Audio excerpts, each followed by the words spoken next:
Ladies and gentlemen, thank you for participating in today's episode. We are back here with James, aka Glitchartworkz, and just like this past episode, the link to the Instagram will be in the description. So coming back here on today's episode, it's we've spent a lot of time talking about wrestling, and I'm curious, was there a specific match maybe or a specific moment that really helped you be like, you know what, I want to make some art around that. So how was it that, you got connected with the art? I mean, setting up the Instagram page, I can tell what that was. But the very first bit of artwork I was doing was on, do you remember the Razor, the Motorola Razor? Oh, okay, okay. Yeah, it had its own phone suite. It had its very own, like, basically software. And I used to take pictures of, like the wrestlers, their bios, like their renders. And it was the time where I don't even remember when Adobe.com, when it first came for the Attitude Era. It wasn't the Attitude Era, sorry, the new generation era was like that. And they had they had like a picture of Triple H, and they'd have like his logo there with like some green sort of like thing. So I would take that logo and I would cut round it because they had a cut thing, and then I would put that logo on Triple H's thing. And I'm like, oh, that looks pretty cool. Maybe I could see what else I can do. And it's like add some light, add like a font, and I'm like, oh, that's pretty cool. And then I just started doing it for like all the pay-per-views, and then just keeping it on my phone. So like I was like, oh, it's a cool wallpaper that I made. And then one Christmas, I started making artwork for because I couldn't afford anything. Started making artwork for my family. I thought, oh, that'd be cool. I can make like little posters and put them on there Christmas Eve. When Christmas Eve hits, put them out, and everyone gets a poster. Everyone gets like a card. That's my present to everyone. Um, and then over time, people were like telling me about, oh, you can post stuff on places like DeviantArt and all this and stuff. And, oh, okay, I'll give them you check them out. And then you have that thing where you can make your own website on Wimex or something like that. It's called like it was terrible. I got a virus from it. So I'm not doing that anymore. We've got to look for some other avenues. And then everyone's talking about, oh, have you got it on the gram? Have you put it up on the gram? And I'm like, the fuck is the gram? What are you talking about? I'm like, what? Oh, it's this new app. And so I started posting stuff up there because I wanted to capsulate all of the promos that Bray Wyatt was doing. And I was like, oh man, they're so good. If you just had like a picture of him and then like his promo, like no one else is doing that. And then I started looking out for things like people were like, oh, if you want to like put some flames around him, you've got to type in PNG. And I'm like, oh, okay, like what's that? And I was like, I didn't know what it was. I still don't. But um, I used to start getting things like flames and like zombie heads and stuff. And then I'd be like, I can integrate that to make it look like Bray Wyatt's got a zombie head. And then put the flames around it and then the rain and everything. So yeah, it was basically I wanted to encapsulate all the stuff that I was seeing on TV. I wanted to make pictures of it because I was starting to notice that the WWE pictures, they started putting a block on them. You couldn't get them. So you had to but obviously now you've got things like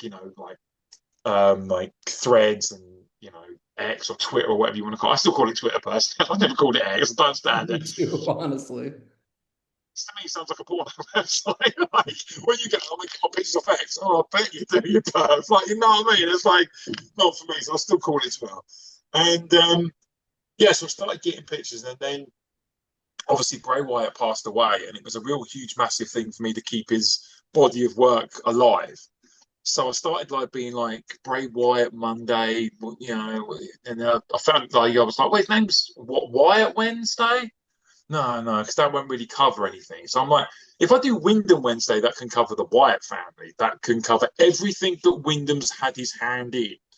And one of the very first edits that I made for Wyndham Wednesday was for the creator, Jason Baker, because without him, we don't have the Fiend. Without him, we don't have the Firefly Funhouse. And I just wanted to give him his flowers. And what I've done is I took loads of pictures that I found of him and Bray Wyatt as the Fiend and Bray Wyatt and on set, and I turned into like a TV collage. And I posted it up, and it got such a great response from this one guy called Wyatt OG, and I go to him now with all my Bray Wyatt stuff. Like, I'm be putting up a Wyndham Wednesday thing a little bit later today, and I guarantee it will do numbers because the guy promotes the shit out of Bray Wyatt, and he does for the Wyndham Wyatts, Brody Lee, Wyatt Six. Doesn't matter what it is, he covers all of it. And I'm like, I gave him a follow ages ago, and again, he's one of the people that I've spoken to on a personal level and a professional level. And I actually said to him, I said, I love your stuff so much. I want to make your profile picture. So the Wyatt OG thing that he's got as his profile picture, I was very happy to say it took me about 3 or 4 months to make it because I wanted to make it special. But when I did it, I was just like, this is amazing. Like, this is so good. Like, I was really happy with it. And then I started just basically posting every day. It became to me something more of like a hobby that I was good at. And now, like, I watch a CM Punk promo, and I'm like, oh my god, I loved that saying that he just done. Let me write that down. Let me put that down, and then I put it in like a cool font. It's getting harder because there's so many people out there these days that use AI. It's terrible. I hate it. Like, when you look at an AI thing, you go, is that real or is that AI? I don't know. I try my absolute best to steer away from that, but I'm even noticing now that AI can manipulate your stuff to make it look real, and it's crazy the world that we live in. I used to post up pictures of like, oh, having a fun day with my kids, and I watched this video thing where this guy, this hacker, took a kid's face and basically put it on like a porno website and made it look like the kid was actually there. And I was like, my God, I don't ever want that to happen to my kids. I'm not posting pictures of my kids anymore. Like, and when I post up my pictures, I'm like, I post them up. But it's like I can't do anything. I can't, I can't not live my life and post up stuff. But my kids I can protect. So to go back to your original question, it was just basically the passion and the love of the sport. It's on my TV, but how can I surround myself with it? And that's what I did. I mean, I've got folders on this phone that generally you'd be like, why has he got a folder of 16 pieces of a stick? Why has he got 17 folders of branches? And I'm like, that's my Bray Wyatt branch. This is my Rey Mysterio thing that I'm working on. So everyone's got their own folders. John Cena's got like a brick wall, and it's like that sort of stuff. Like I've done my son an artwork today, and it was hard because he really likes Stranger Things, and I'm like, I don't want to do anything that everybody else is doing, because you go online now and you literally can see anything with Stranger Things. Like, it's blowing up hugely. I'm one of the people that's going to be a Johnny come lately because I'm waiting for it to finish. I'm a very impatient person. So I'm waiting for it to finish. And when all the hype's died down, I'll watch it and then it's all good. I still to this day have not seen Game of Thrones. I am that person because I'm with you there. it's just, yeah, there's just so many other stuff. And I'm like, oh, I'm always Game of Thrones. Game of Thrones, I'm watching that on Thursday. Hang on, John Cena's just released Peacemaker 2. Okay, that's going up top. We're going to go watch that first. And then we're going to watch Game of Thrones. Okay, Yellowstone, that looks good. Okay, we're going to get Game of Thrones. But I think I will. Elias James, he made some cool posters and he never watched Game of Thrones. Oh no, but so kind of speaking of Bray Wyatt and Wyndham Wednesdays, is there a moment in particular that through all of Bray's work that you were like, whoa, like I really connected with that on a certain way?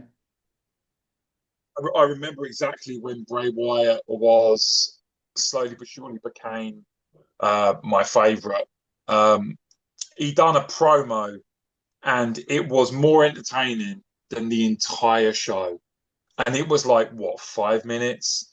And all he was doing was just talking about, like, it was the NXT one, and it's the one where he's talking about like all of the brothers and all of his sisters. His sister Abigail used to talk to him, and I'm like, oh my god, this guy is so captivating because I know the two people he's trying to mimic are Waylon Mercy and the guy from Cape Fear. And when they done the Bray Wyatt becoming Bray Wyatt documentary, and they said they based that on that. I was like, okay, there's a lot of things that I don't know, but wrestling is one of them. I just get it. Like I can watch something and be like, he's emulating him, and then I'll watch something and I'll go, the shirts, like the way that he did the swagger when he was all like that. I'm like, this is he's fucking studied this. This is amazing. I Yeah. genuinely, Bray Wyatt wasn't a wrestler. He would have been an actor. He would have been Oh, a horror. I think he would have been a fantastic actor. Could you imagine? Like we have people like Jason, Freddy. You know, we just have like I don't know what they were calling, but like there's a dark room. You know, you're scared. All of a sudden, the lantern comes up. He blows it out. That's his calling card. It's fucking amazing. It would have been so good. When I heard that they were making a movie for the Bray Wyatt thing, I was like, I was so engrossed. I'm like, yes, okay. You know, he's not going to be in wrestling, but I still get to see that fucking wonderful man on the screen. He's still going to captivate me. He's still going to be amazing. It's like Carrion right now, Cross. I can't wait to see that Blue Evening movie because on the IBM thing, and this blew my mind, on the IBM website when they promoting the poster, that's my artwork. My artwork is the poster for that movie. That is That that's that so cool. blew my fucking mind. Like Karen Cross put it up on his post, and then so did the director. And I sent them both a voice message of just I was doing a workout and I stopped it immediately and I couldn't go back to it because I had tears going down my eyes. But I was so emotional because I've had people in my life, exes, family members, so-called friends.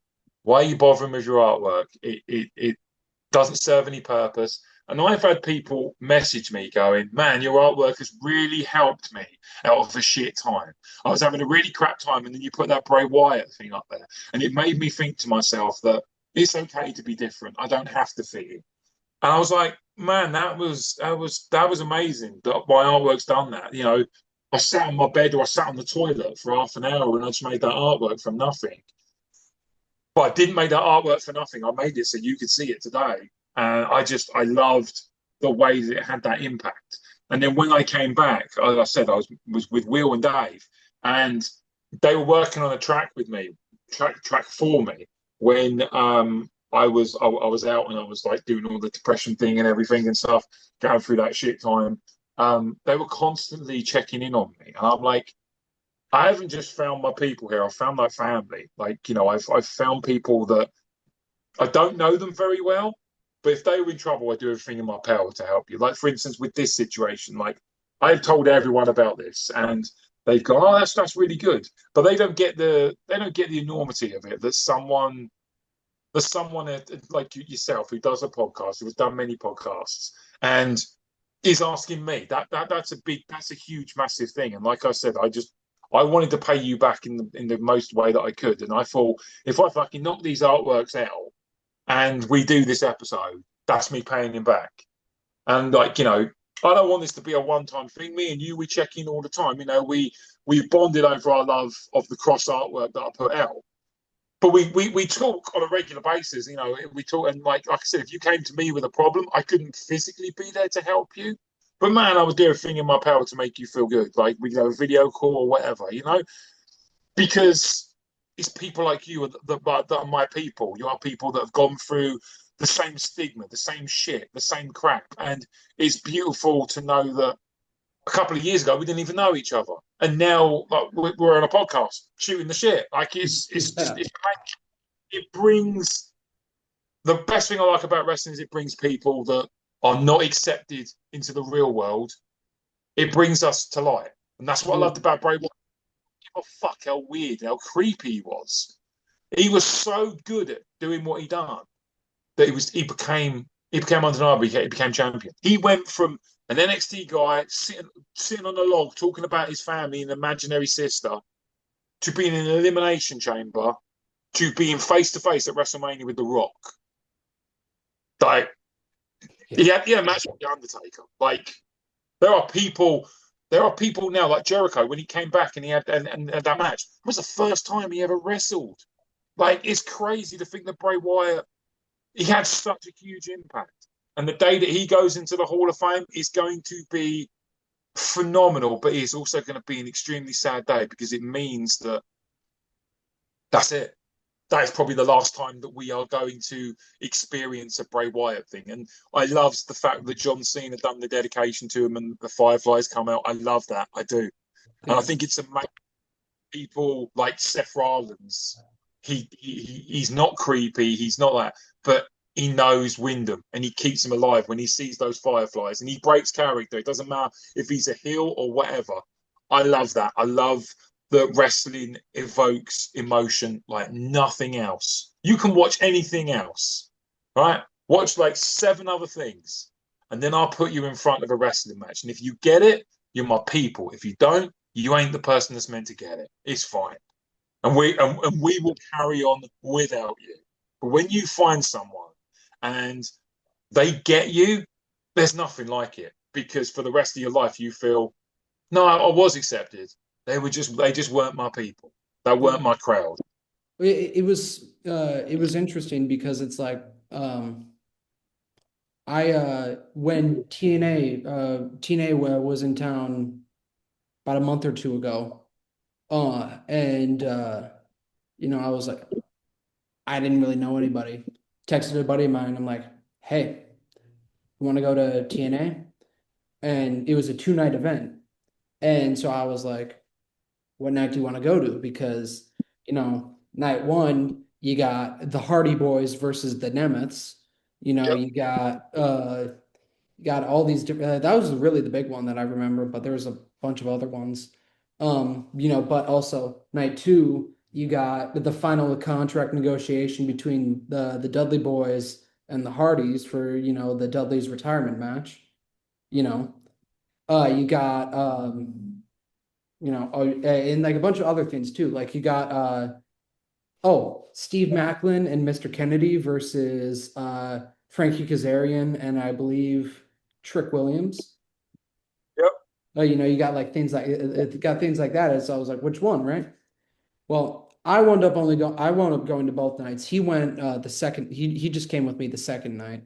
And I found that I had more fun by myself in a room full of strangers, you know, because it's like because and also it was strangely affordable. It was I dropped about 158 pounds roughly to get ramp side seats for both days, Yep. a t-shirt and a meet and greet with Mike Santana, you I know. mean, the meet and greet in its own is pretty amazing. The fact that you got two shows out of that as well, that's fucking Well, phenomenal. because not only were they 2 shows, they were double tapings. Oh, so you were literally back to back sort of thing. Yeah, yeah. So like they were like, and ladies and gentlemen, time for your main event. I'm like, it's only been an hour and a half. Yeah. And then they started the next show. I'm like, wasn't oh, they're double taping. you know, That's uh, but no, it just there's these entirely random moments that feel disconnected, but like the moment you make like, hey, this person rocks with me.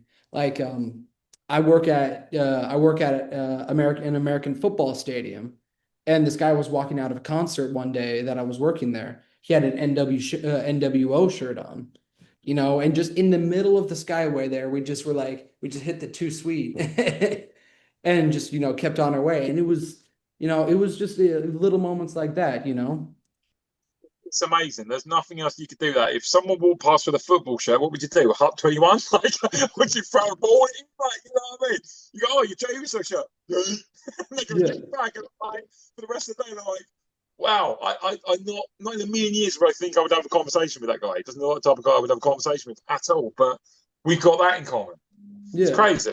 But no, speaking of TNA, I so you seem like a well-watched gentleman. You got, you're doing you're doing all this artwork for ex WW Pro. You got the TNA artwork, you got the WWE artwork. So what's your as a fan though, what has been your experience with what I would like to call like the quote unquote big three of the English speaking companies, I'll say. the AEWs, the WWEs, and the TNAs? Um, I mean, look, the AEW for me is one of those things where we don't really get it here.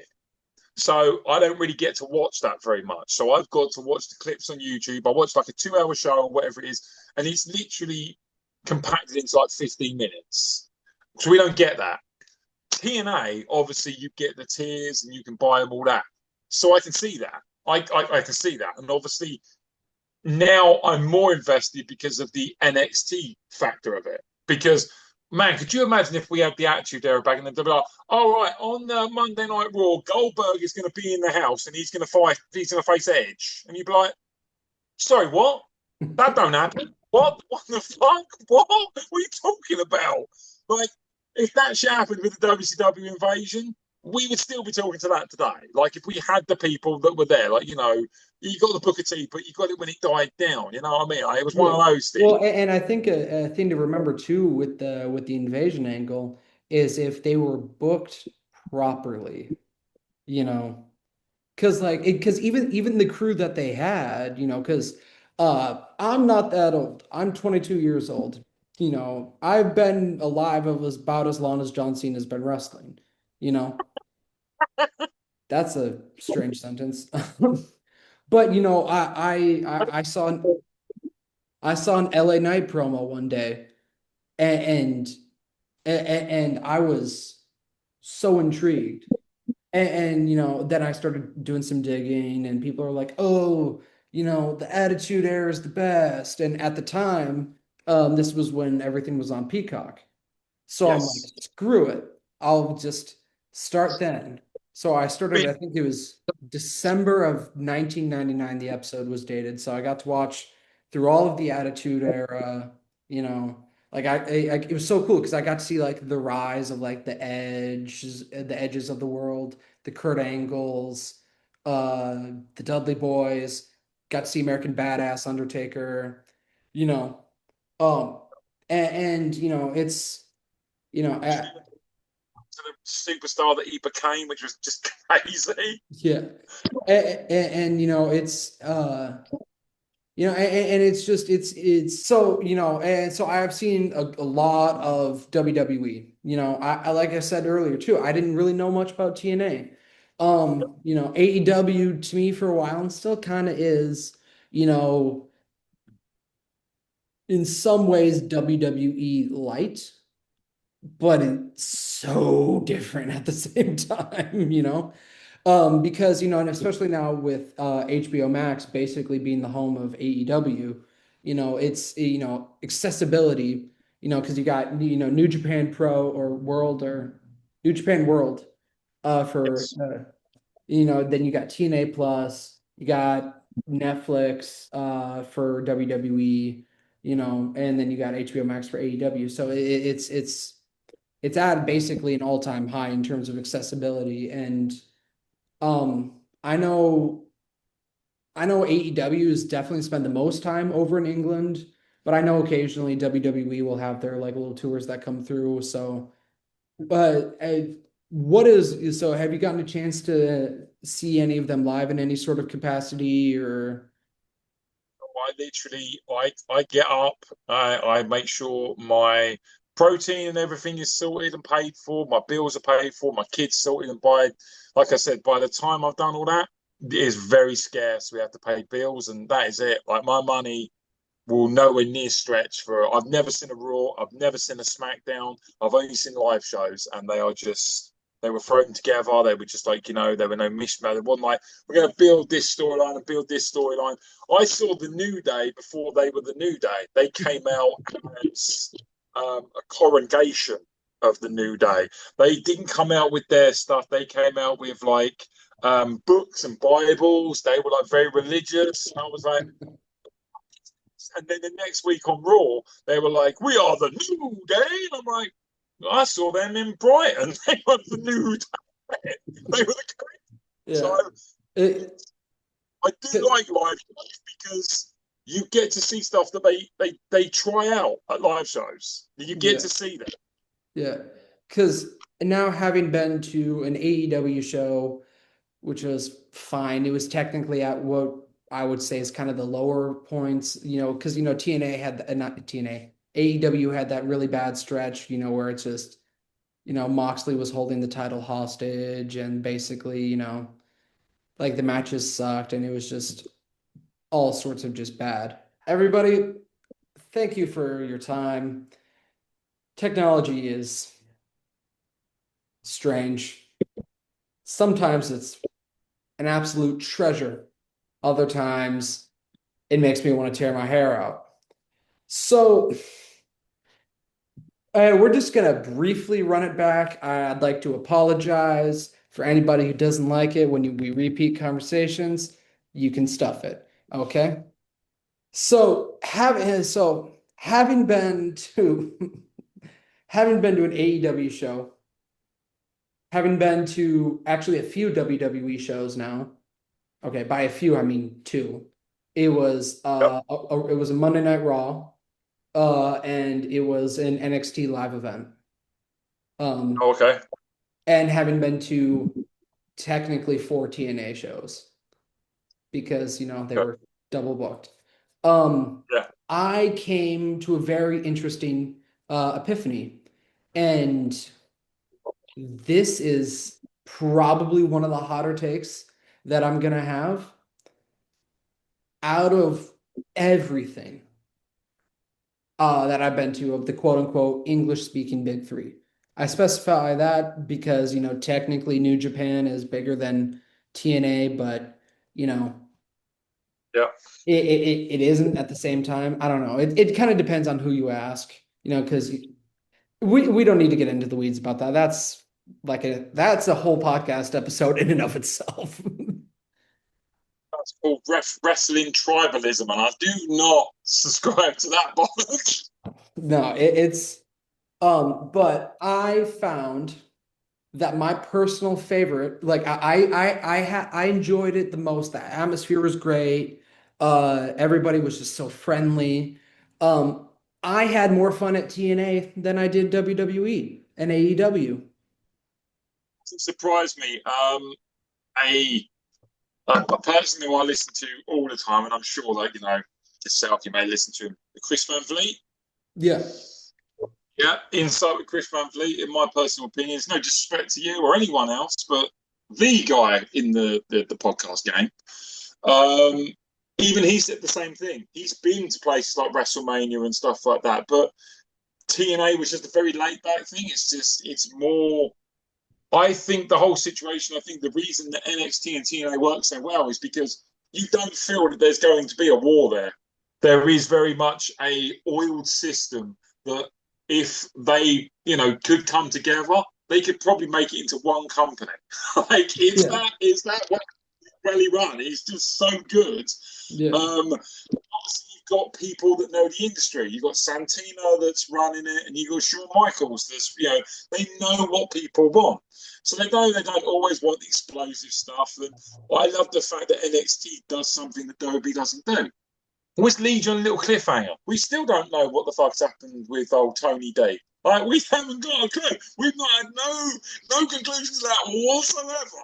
However, we know there's going to be a payoff. I hope there is anyway. Like Tony D was a star on the rise. What I do hope they don't do is they just I don't know, smack a mask on him and call him TD or something. You know what I mean?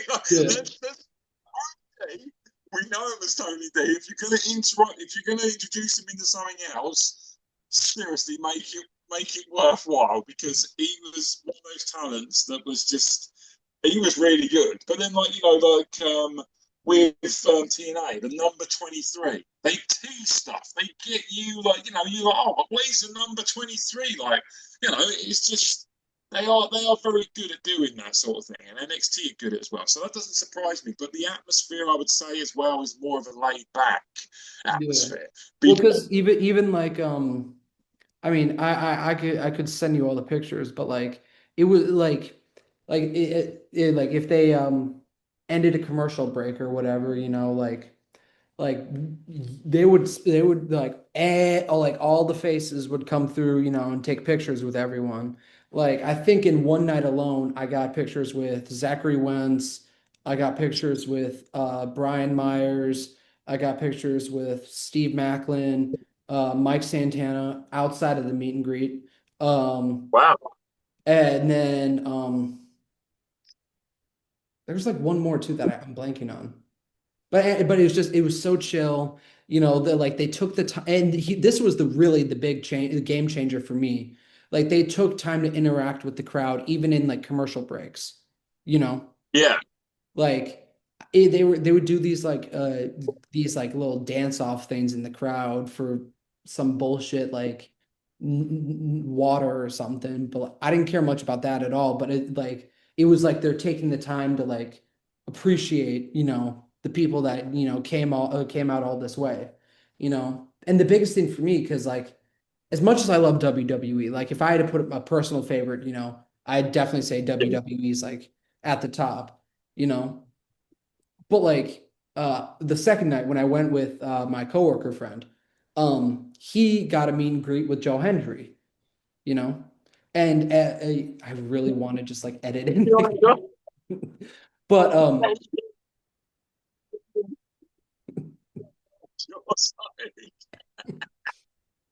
but yeah, so he got a meet and greet with him, and obviously, as you can expect, it took a while.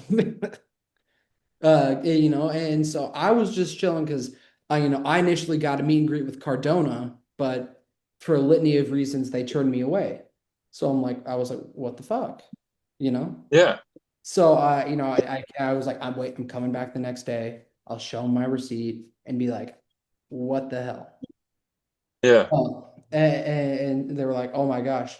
And what was so funny too, it was the same girl that like filled out my thing to like show that like I have a meet and greet. And I was like, honestly, I don't want a refund. I know you guys aren't offering refunds. I just want to get my money's worth, you know? She was like, well, Santana's $40. I'm like, okay, give me Santana. But no, so I got a Absolutely. picture with Santana, and while I was waiting for my friend, I was just kind of looking around because I'm like, this is so crazy. We got Joe Hendry all the way down here. I'm like 20 feet from the Dudley Boys. And then like Leon Slater is like 10 feet to my right. And here was the craziest thing out of all of this. Okay. And like I get it at the same time because there was, I don't want to go as far as to say bigger people, Yeah. but Yeah. like, No, I know what you mean. you know, Leon Slater had nobody in his line. Wow. And so I'm like, this guy just got the rub from AJ Styles saying he's the future of the X division. He has done Lord knows how many matches with the Hardy Boys. He has, he's just incredible. Also, by the way, I didn't know this was a thing, but Rev Pro back in 20 pre TNA for Leon Slater, he had a match with Will Ospreay. Oh, wow. And it was about as incredible as you're thinking it is. Obviously, Will Ospreay got the victory, because that was advancing his own story in New Japan, Yes. with like Bullet Club or whatever. But, and I'm like, this guy's incredible. This guy's like, I'm older than him, and he's about 1,000 times better than, people, in business for 10 years.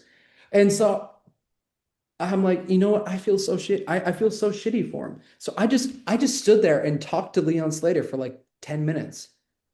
And we just like shot the shit.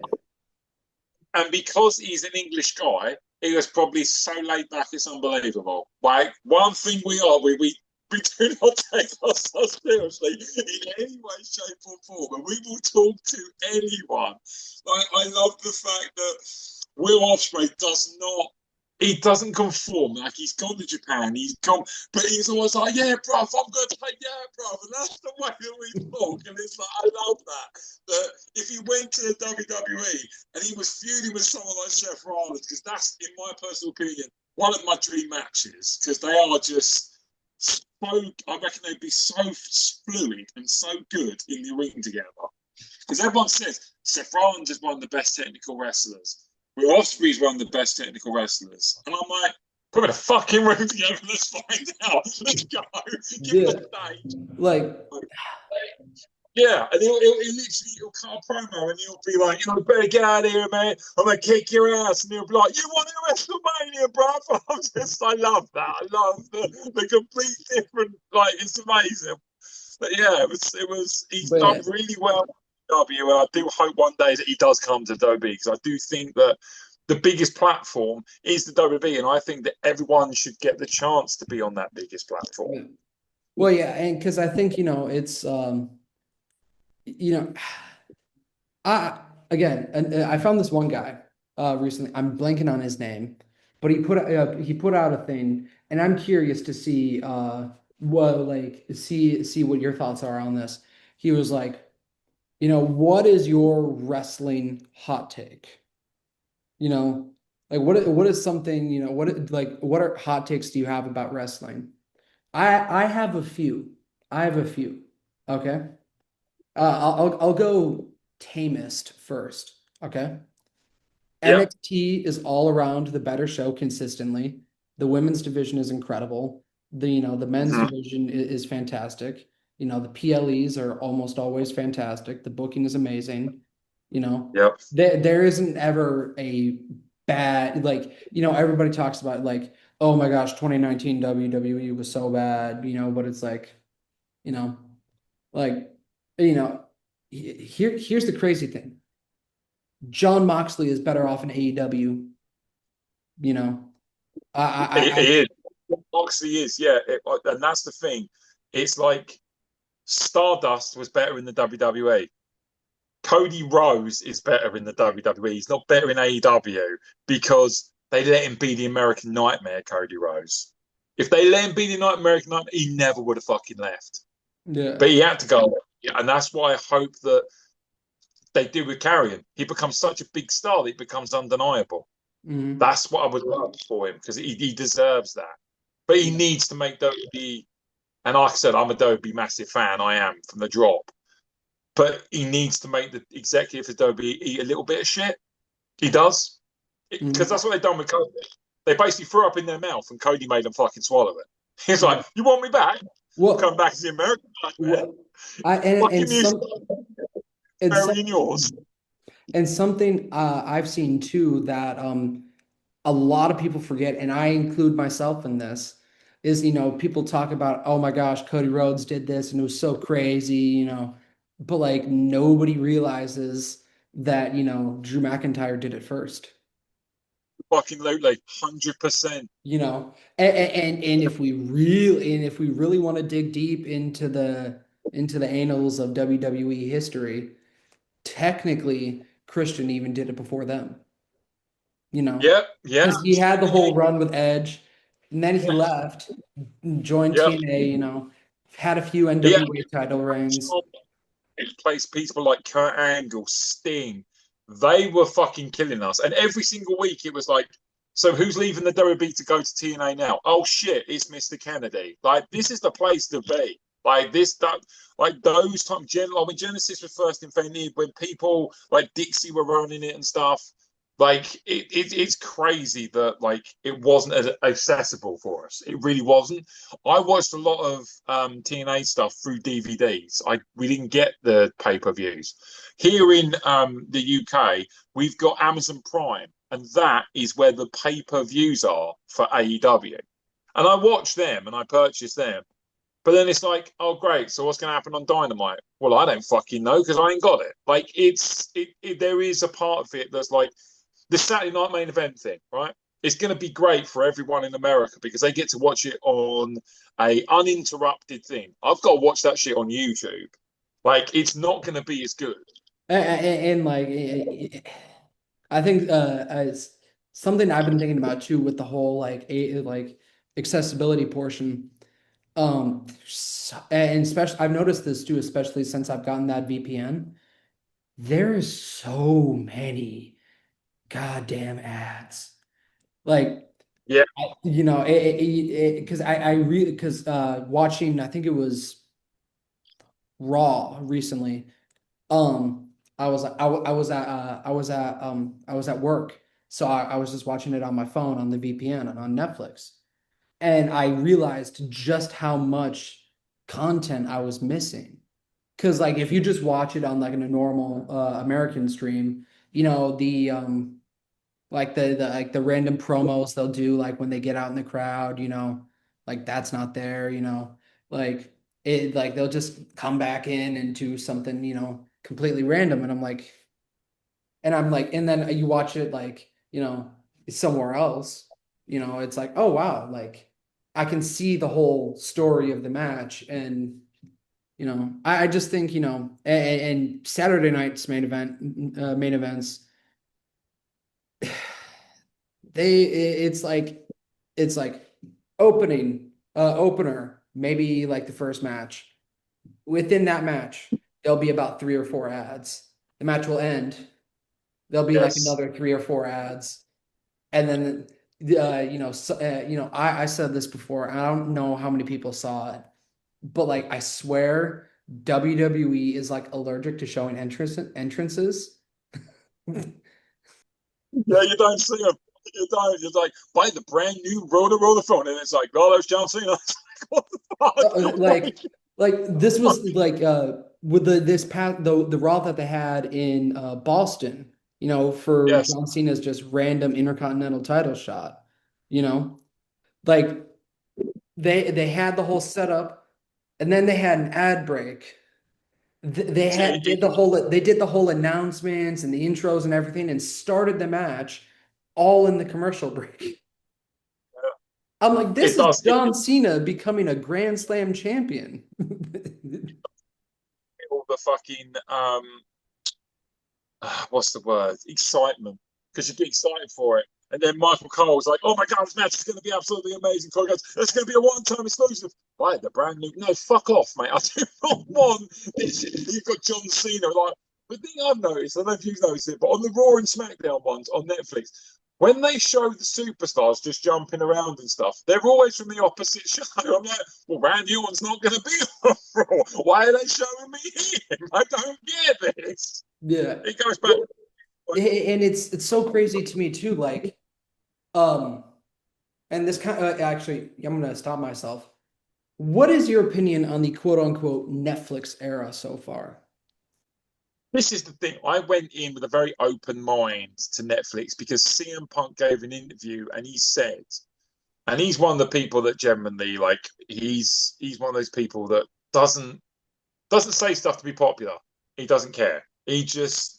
Like I love one of the best things is what I loved about CM Punk when Vince McMahon was going through that whole thing, and he was like, "Oh, look at that! That's a really great figure. Look at this." That he would not be mentioned. I'm like, I just love CM Punk. He does the stuff, but you might just like you're not meant to do that. You're meant to shut the fuck up about that sort of stuff. Eating fucking donuts at promos. I just love CM Punk. I think he's amazing. Oh, And I he think came he gave an interview just basically saying that it's not what everyone is thinking it's going to be. And I was like, okay, so I need to put my thing in to realize that it is still a PG product, and yes, they get away with certain things. And if like someone like The Rock is in the building, it's going to be turned up a little bit more. They're going to let the superstars do a little bit more because The Rock's got say. And like I mean, we all sat there. We all heard it in AEW. We were shocked. We weren't as shocked. ladies and gentlemen, you may be wondering why the interruption. That is because technology struck again, and there was more issues with it. There will be another interview with Glitch, aka James, aka whatever you want to call him, shortly. I can't tell you when shortly is going to be. You'll just have to wait and see. Thank you guys for listening, and have a fantastic day. Don't forget to check out the description. That's where you can find his artwork and everything.